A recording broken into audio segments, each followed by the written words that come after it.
Hello everybody, in this video we're going to be talking about how to do the exponential of a matrix.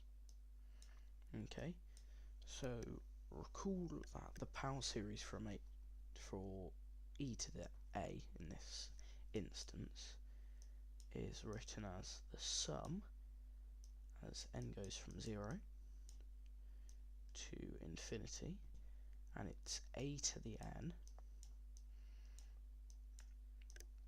all over n factorial. Okay, so straight away we can see how we're going to use the power series to do e to the a for a matrix. But now let's say, suppose a is diagonalisable. Okay, so we're going to say suppose a is diagonalisable. I am not 100% sure if I've spelt that right. I really don't know. So if a is diagonalisable, a is equal to p d p inverse. Okay, if a is diagonalisable, it's equal to p d p inverse. Okay, that's a d. There we go. Where p is just the matrix, which column vectors are the eigenvectors of a, and d is a diagonal matrix with the eigenvalues of a on the diagonal. Okay, so then if a is equal to this, then e to the a is going to be the sum as n goes from 0 to infinity of p d p inverse all to the nth power divided by n factorial. Okay, but now let's just observe, say PD p inverse to the second power. Okay, this is going to be PD p inverse, that's d, multiplied by PD p inverse, but these just give I, so we just get p d squared p inverse, because these just give you I, the identity matrix. Okay, so more generally, PD p inverse to the nth power is just p d to the n and p inverse. Okay, so now notice that p and p inverse don't have an n in them, so we can pull them out of the sum to get this. Okay, so it's just going to be d to the n over n factorial, put some brackets around that, and then multiplied by p inverse. Okay, so now we've got a good formula for e to the a if a is diagonalisable. So let's try an example. Okay, so suppose a is equal to, I'll do something simple, just a 2 by 2 matrix, say. So let's go minus 14, 12, we'll go minus 20, and say 17. Okay, so first of all, we want to find the eigenvalues of a. Okay, so we're going to find the eigenvalues of a first. So let's do the determinant of lambda I minus a, which is going to give us the determinant of lambda plus 14, lambda minus 17, minus 12, and 20. Okay, so this will give us lambda plus 14 multiplied by the lambda minus 17, and then we've got that add 20 times 12, which is 240. So if we simplify this down, we get lambda squared minus 3 lambda, and then we get this huge thing plus this, which should simplify down to just a 2. Okay,